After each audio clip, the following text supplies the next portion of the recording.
Bismillahirrahmanirrahim. Assalamualaikum warahmatullahi wabarakatuh. Perkenalkan, kami dari kelompok 5.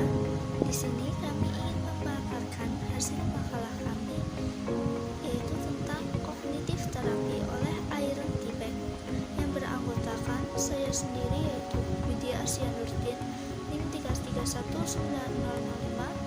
Kemudian ada Dinalis Setianti, NIM 3319023, dan juga ada Rizkiono Rosyid, NIM 3319034. Baik, langsung saja. Yang pertama yaitu ada konsep dasar kognitif terapi. Terapi perilaku kognitif atau Cognitive Behavioral Therapy atau CBT merupakan salah satu bentuk konseling yang bertujuan membantu pasien atau klien agar dapat menjadi lebih sehat, memperoleh pengalaman yang memuaskan, dan dapat memenuhi gaya hidup tertentu dengan cara memodifikasi pola pikir dan perilaku tertentu.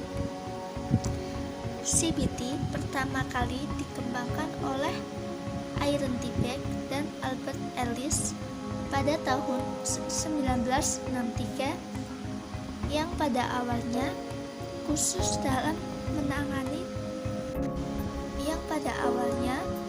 khusus dalam menangani pasien psikiatri dengan gangguan depresi yang kemudian berkembang pada kasus kecemasan dan fobia serta berlanjut pada kasus-kasus gangguan kepribadian. Kemudian Iron Tibet sendiri mendefinisikan CBT sebagai pendekatan konseling yang dirancang untuk menyelesaikan permasalahan konseling pada saat ini dengan cara melakukan restrukturisasi kognitif dan perilaku yang menyimpang. Pendekatan CBT didasarkan pada formulasi kognitif, keyakinan, dan strategi perilaku yang mengganggu. Proses konseling didasarkan pada konseptualisasi atau pemahaman konseling atas keyakinan khusus dan pola perilaku konseling.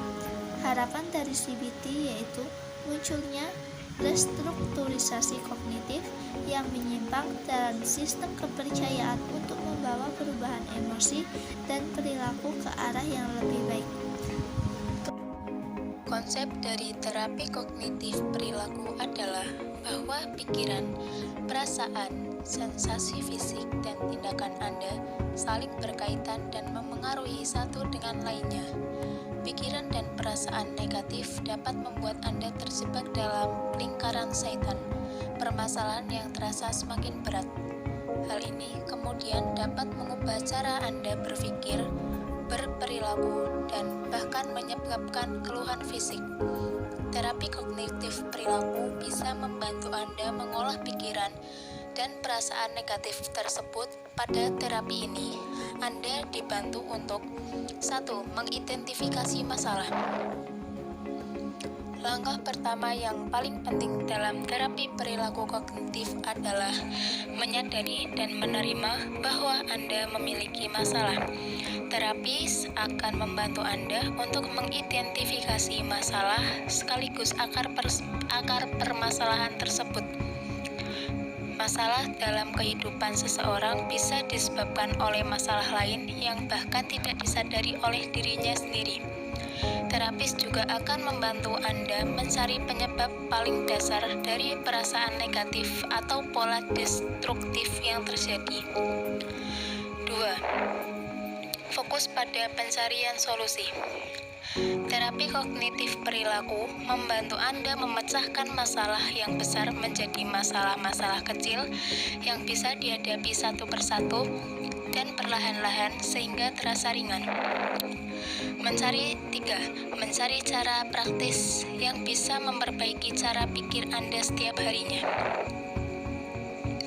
Setelah membantu menyederhanakan masalah Anda, terapis akan mulai menggiring Anda untuk belajar melihat kaitan antara satu masalah dengan masalah lainnya, serta efek dari masing-masing masalah tersebut pada diri Anda. Hal ini dilakukan dengan tujuan untuk mengubah cara Anda memandang dan menanggapi sebuah masalah. Meski sederhana, ini bisa sangat berpengaruh terhadap kemampuan Anda dalam menyelesaikan masalah dan membuat Anda memiliki sifat yang lebih positif. Selain itu, Anda juga akan membantu untuk fokus pada masalah yang ada sekarang, bukan yang ada di masa lalu ataupun yang mungkin ada di masa depan. 4. Mendorong Anda melatih dan mempraktikkan kebiasaan positif.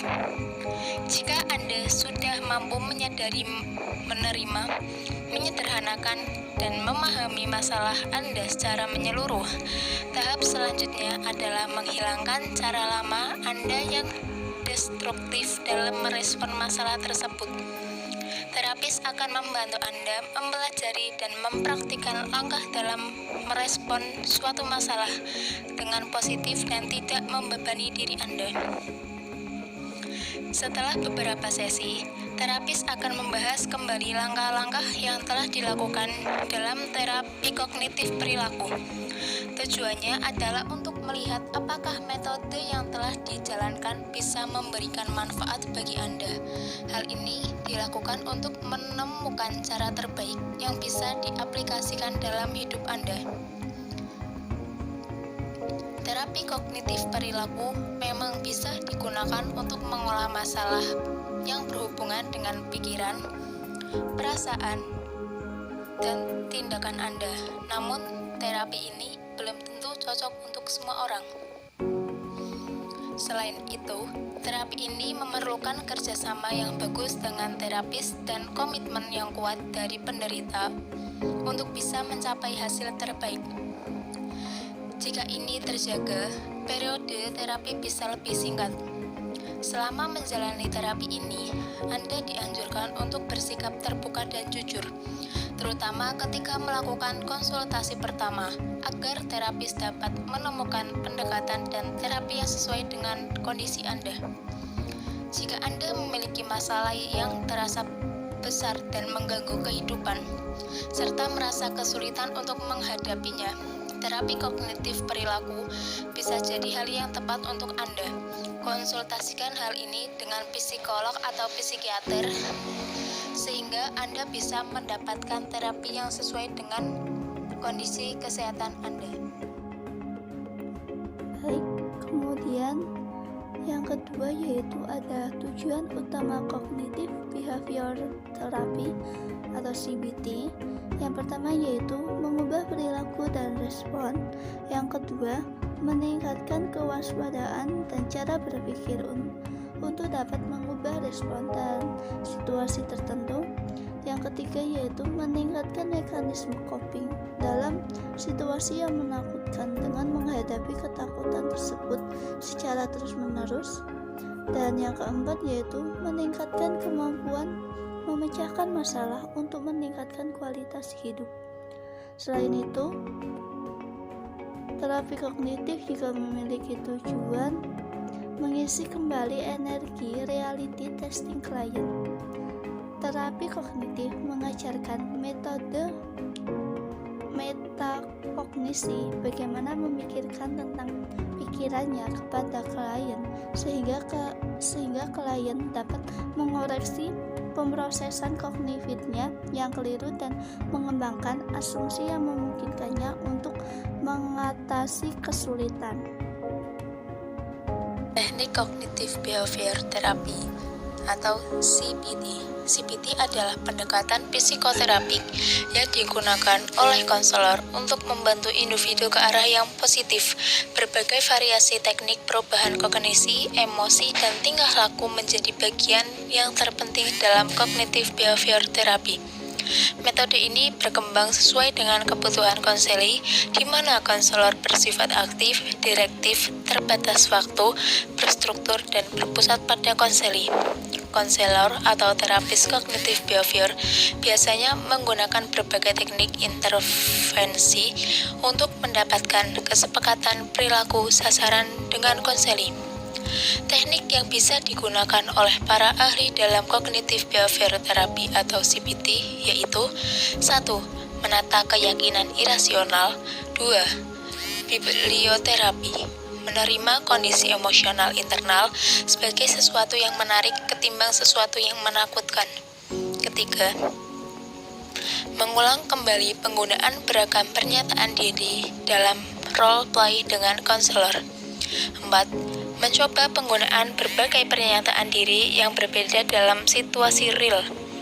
5. Mengukur perasaan, misalnya dengan mengukur perasaan cemas yang dialami pada saat ini dengan skala 0 sampai 100. 6. Menghentikan pikiran.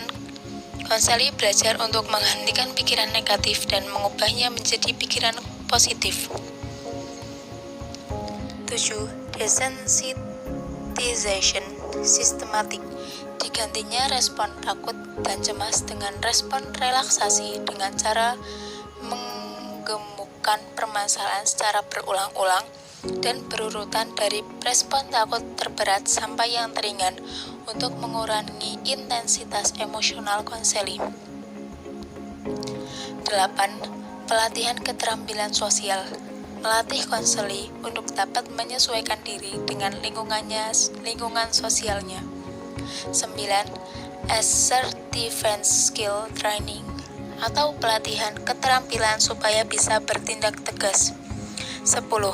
Penugasan rumah, mempraktikkan perilaku baru dan strategi kognitif antara sesi konseli. 11. In vivo exposure, mengatasi situasi yang menyebabkan masalah dengan memasuki situasi tersebut. 12. Covert conditioning, upaya pengkondisian tersembunyi dengan menekankan kepada proses psikologis yang terjadi di dalam diri individu. Peranannya di dalam mengontrol perilaku berdasarkan kepada imajinasi, perasaan, dan persepsi.